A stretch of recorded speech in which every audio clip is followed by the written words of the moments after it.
proceed to talking to a low rumble. Okay. First off, I have to thank my teachers. They instilled in me the importance of finishing.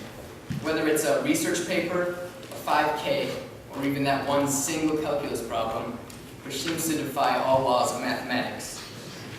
I also have to thank my school for giving me the opportunity to achieve, the opportunity to direct a play, learn to dance, give a valedictorian speech. The feeling of achievement really drives me to take my work seriously. However, I also have to thank my fellow students who taught me not to take things too seriously and not to take myself too seriously. Finally, I of course have to thank my parents for keeping me alive for 18 years. No, but seriously, thank you both for everything you've taught me, because you planted the seeds which the teachers, school, and friends helped to grow. Everything I've learned started through this. I hope I didn't get too cliched or drivel and put anyone to sleep. That kind of speech really is no fun, so let's pick it up a bit, shall we? A wise man once told me a story about his childhood, and I think it's relevant. When the man was a small boy, he hated fig Newtons.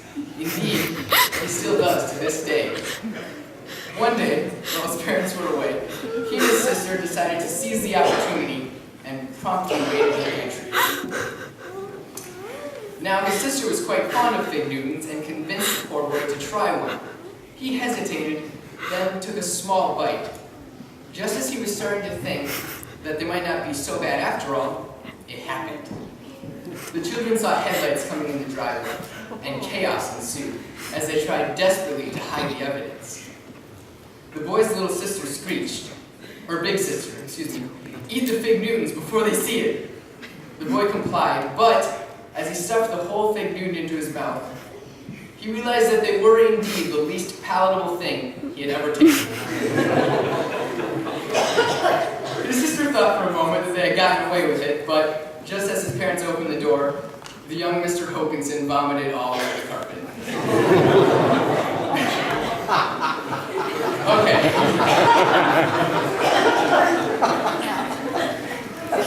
I admit it may not be quite as relevant as I led you to believe. It's really just one of many stories Mr. Hokinson has told us over the years.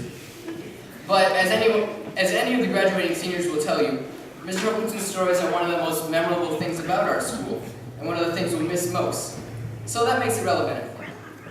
However, we'll not just remember Mr. Hokinson's goofy stories, or playing Blumner Dash in Mr. Blummer's rhetoric class, or Mrs. Hokinson giving us candy breaks during a 3-hour omnibus test, or even the Grams to Moles dance Mr. Sumner did in chemistry. We'll remember Mr. Hokinson's excitement for teaching us about the Bible. We'll remember Mr. Sumner's sometimes inexplicable love for all things scientific or mathematical.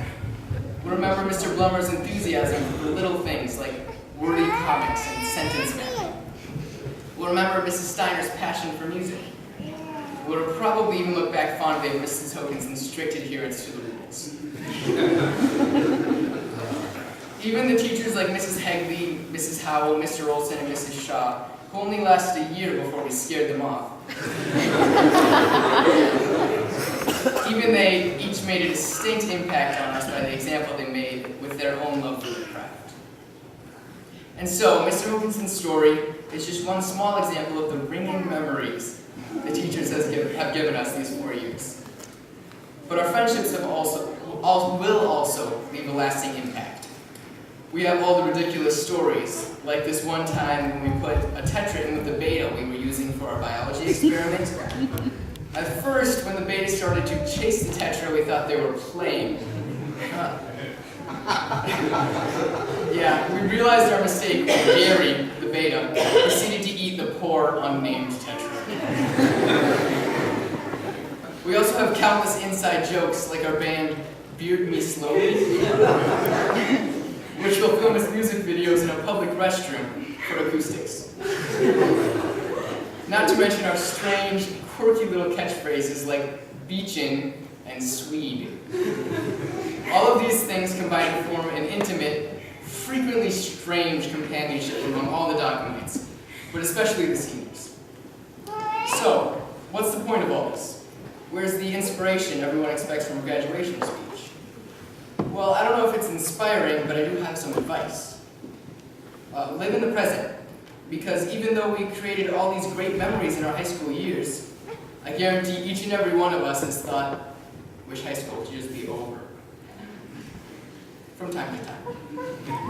I know I have. So, as we move on to college, full-time jobs, and eventually starting a family, how about we just enjoy the moment rather than looking forward or back?